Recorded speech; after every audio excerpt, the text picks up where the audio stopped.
Man, this is kind of my favorite time of hockey, I guess you could say. Right before the season begins, right before training camps begin, we're having our games, the hockey games between the prospects of NHL teams going out there and proving their worth to the clubs that retain their rights. It is so cool to see just all the names come about here, and yesterday was no different. We had ourselves what was the very first game for the Montreal Canadiens as they took on the Ottawa Senators. Now, it was indeed just the prospects. This wasn't any Suzuki's or Caulfields or Toffoli's going out there. It was, in fact, a whole bunch of guys you might be familiar with over here. This was the lineup: Raphael Harvey-Pinard, Jan Michak, Josh Waugh, Xavier Simoneau, Cam Hillis, Mike Sear. You had a whole bunch of guys over here that were Habs prospects or just random pickups that were participating in development camp. And even though this was a pretty exciting time for Canadiens fans, the last laugh actually went to the Ottawa Senators and their fan base, because the final score of the game was 4-3 Ottawa. The Montreal Canadiens faithful ended up taking the lead in the third period, but then the Sens came back and they won, so it was good for the Sens fan base. They had a lot of really good showcases from their prospects, but you will actually find a lot of Sens fans complaining about the broadcast because yesterday's chat was filled with mostly Habs fans, and it was kind of rowdy for the majority of the time, I would say. So, at the end of the day, even though this was an Ottawa Senators victory, there still are so many things to talk about when it comes to the Montreal Canadiens, which is why I wanted to make this video over here talking about a guy that was the Montreal top pick at the 2020 NHL Entry Draft, and just kind of discuss where he has been. Is this technically a 1 year later video? I guess so, but we're not going to brand it as such. We're going to brand it in a lot more of an ominous kind of way. Let's talk today about Kaiden Guhle. The reason I'm phrasing this in this way, instead of saying, 1 year later, he was a draft pick taken by the Canadiens in the 2020 NHL Virtual Draft. He was selected 16th overall, which is one spot after the Canadiens selected Cole Caulfield the year beforehand. And now, 1 year later, Kaiden Guhle is still a big, hulking left-handed defenseman with a somewhat limited ceiling, but with some great physical tools. I'm not talking about him in that kind of way, in the same style that we did with Raymond, or not even Raymond. No, that's the next one. My goodness, I'm spoiling my own videos over here, talking about Byfield, Lafreniere, Quinn, and Stützle and all that. I wanted to talk about Guhle in a little bit of a different fashion, because ever since the draft pick was made back in 2020, he was seen as a guy that a lot of Canadiens fans were like, okay, interesting pickup over there. Sure, the Montreal Canadiens could use a little bit more left-handed defensemen, especially big ones that can hit. But with the names that were still available on the board at the 2020 draft in this time frame, there was a little bit of a debate as to whether or not Kaiden Guhle was the best pick available. You take a look at who went right after Guhle. Hey, Lukas Reichel, great German forward, he's got some skill. He is a Chicago Blackhawks guy. Dawson Mercer, straight out of the QMJHL, is a New Jersey Devils pick he's just been absolutely spectacular in every sense of the word. Sure, you may take a look at the numbers and say, his numbers aren't really the best in the world, but it's everything he does outside of the numbers. He is so capable everywhere else, and it's those qualities and the other prospects of players drafted after Guhle that had a lot of Canadiens fans saying, okay, was Guhle the best pickup here at 16th overall? I get it, we do need left-handed defensemen, but is this really the best pick, or is this just Marc Bergevin going out there, picking a guy because he's 6'3", 209, because he's left-handed, and because he can hit people like crazy? Yesterday's game was kind of polarizing, because what we had was a really interesting set of results, I guess you would say, from the defense pairings of the Montreal Canadiens. You can see the number one defense pairing was Kaiden Guhle, Mattias Norlinder. And Norlinder, for the most part, we spoke about him yesterday if you wanted to check out that video.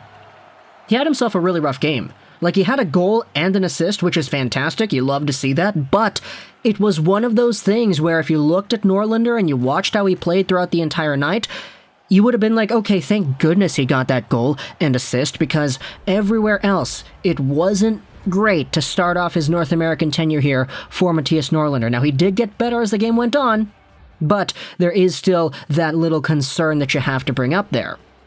For Kaiden Guhle, his defense partner, he had himself a particularly okay game, if I would say. A lot of Canadiens fans were alright with his breakout pass ability, his transition game. He actually had one pass that led to a breakaway. He had himself a pretty interesting showcase if you pinpoint just the small parts where he causes offensive rushes to go forward. But there were some concerns when it came to, if I had to label it simply, I'd say his poise, as well as his defensive awareness, I guess you would say. Now, obviously, I'm being very nitpicky for the sake of being nitpicky, but it did bring itself up several times, especially on Twitter, when you go out there and you talk about people who have had their eyes on Kaiden Guhle and just trying to evaluate the way that he plays, because, of course, that's a pretty important part as to how a hockey player's profile looks. But I will say this as well, I don't want to see anybody going out there in the comments and saying, oh, Lego, you're a Kaiden Guhle hater. I want this guy to succeed. I want him to go out there, prove that Marc Bergevin made the right choice in picking him 16th overall over Lukas Reichel, over Dawson Mercer, over Braden Schneider, who has been fantastic in the WHL and the New York Rangers system as well. I want Kaiden Guhle to go out there and be that top 4 minutes-eating, body-crunching defenseman that was deserving of a 16th overall selection, because this kind of guy, you look at the interviews, you see what he has been saying to the media, he is such a great personality out there. He was talking a whole bunch about being humble, about not really talking about yourself a lot. He was talking about building the team up and contributing to something bigger than yourself. Kaiden Guhle and the way this guy approached the media was A+. From the people that I saw who looked at the interviews and listened to what he had to say, he was a fan favorite based off of what he was giving out over the microphone. So, I have nothing against Kaiden Guhle. I want to see this guy do well. I want to see him prove that the leadership and the humility that he has learned has proven useful into his overall game, because I do think that Guhle has a pretty interesting profile. It's just that when it comes to the way that Guhle played, there have been some scouts out there, especially on social media, who have been voicing their opinions as to how they're approaching his style. Some of them are talking about how he plays hot potato with the puck. This is what Hattie K Scouting says. He is a writer on Dobber Prospects. I value his opinion. He's the guy who makes those great scouting report videos for the 2021 prospects. We had ourselves also Sam Turpak, who also writes for Dobber Prospects, talking about Kaiden Guhle and asking what exactly it is that he is legitimately asking. There were 3 issues that he had in particular with Kaiden Guhle in his draft year.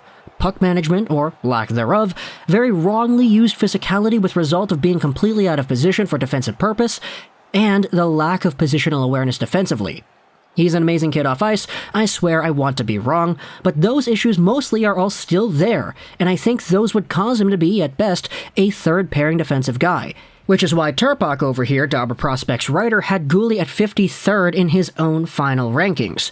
The point is, scouts have been kind of divided as to how well Kaiden Guhle can play and process the game, especially in his own end. This also isn't a particularly new trend either. You remember back at the World Juniors, Kaiden Guhle was suiting up for that incredible Team Canada, and a lot of the same critiques kind of brought themselves out into the spotlight in this time frame. Now sure, he did go out there, get 3 points in 7 games played. He had himself the silver medal for Team Canada. But these ideas, I guess you could say, these problems, I don't want to say problems because problems implies that it's really, really bad, they were present to the point that it was noteworthy among some people who watched this guy play. Again, I want to see him do well. I do think he has the potential to do well. It's just likelihoods, it's probabilities. It's how well is Kaiden Guhle going to develop, and based off of our perspectives over here, is it more likely that he reaches his ceiling, or is it more likely that some of the other guys that were drafted after Guhle reach theirs instead? Braden Schneider is looking absolutely incredible for the Rangers. If you haven't been keeping up with his story, my goodness, he absolutely exploded this year. You can't really say the same thing about Kaiden Guhle, because even though his points in 2019-20 were pretty good, 40 points in 64 games played as a particularly defensive, physical defenseman with a good breakout game, he didn't really do much this season, mostly because he was injured right after the WHL season started in his second game or whatever, so it was a really bad transition from the AHL to the WHL into the offseason for Kaiden Guhle because he wasn't really able to practice in the way that we wanted him to. But either way, Do you think this video has been fair? Have I given Kaiden Guhle his fair shot at being a redeemable NHL prospect? I certainly want him to be, but I do have to bring up the contrary because this kind of idea has been a lot more prevalent with Guhle than it has been with any of the other guys. We haven't had the same concerns about Caulfield, not the same concerns about Suzuki. There have been some things like that when it came to Kotkaniemi, which is why we had made so many videos talking about KK and his potential as well. But either way, talk to me in the comments what you think about Kaiden Guhle and the way that he plays. Are you a believer, or do you, at the very least, have some concerns? Do you see where scouts are coming from when they question his defensive capabilities? Talk to me in the comments. What do you think? I hope you enjoyed this video. Trolls99, and bye.